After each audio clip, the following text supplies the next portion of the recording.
মমতা পরবর্তী বাংলায় কেমন গেল শুভেন্দু অধিকারী সরকারের প্রথম 100 দিন? 9 মে 2026। 4 মে ফল প্রকাশের পর পশ্চিমবঙ্গের রাজনীতিতে তৈরি হয়েছিল এক নতুন অধ্যায়।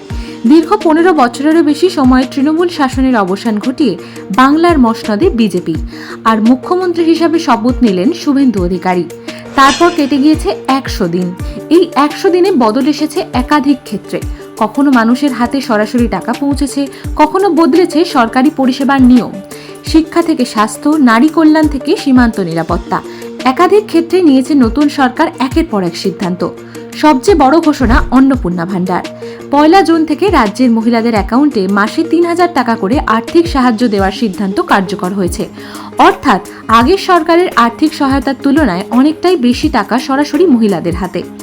শুধু তাই নয়, 1 জুন থেকেই রাজ্যের সরকারি বাসে মহিলাদের জন্য ভাড়া শূন্য, এসি হোক বা নন এসি।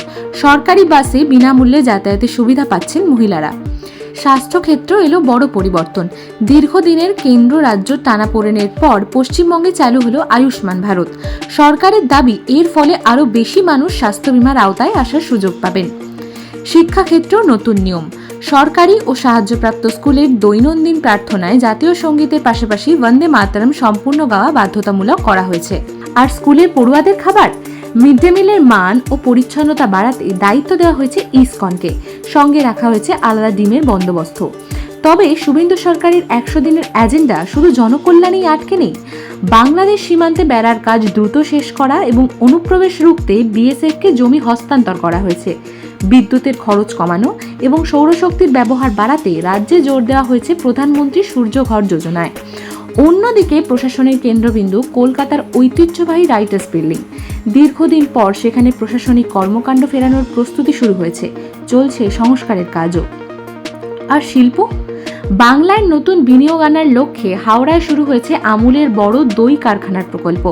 পুরুলিয়াতেও ইস্পাত শিল্পের নতুন প্রকল্পের ভিত্তিপ্রস্তর স্থাপন হয়েছে। অর্থাৎ শুভেন্দু সরকারের প্রথম 100 দিনে সামনে এসেছে 4টি বড় লক্ষ্য। 1. জনকল্যাণ, 2. প্রশাসনিক সংস্কার, 3. নিরাপত্তা এবং 4. শিল্পায়ন। কিন্তু এ তো মাত্র শুরু। এই সিদ্ধান্তগুলির বাস্তব প্রভাব কতটা পড়বে সাধারণ মানুষের জীবনে? অন্নপূর্ণা ভাণ্ডার থেকে ফ্রি বাস, এই সুবিধা কি বদলে দেবে বাংলার মানুষের দৈনন্দিন জীবন?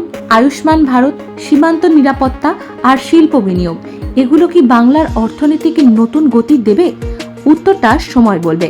Bureau report, Asianet news Bangla. আমাদের ভিডিও ভালো লাগলে লাইক এবং শেয়ার করুন। কমেন্ট সেকশনে গিয়ে জানান আপনাদের মতামত।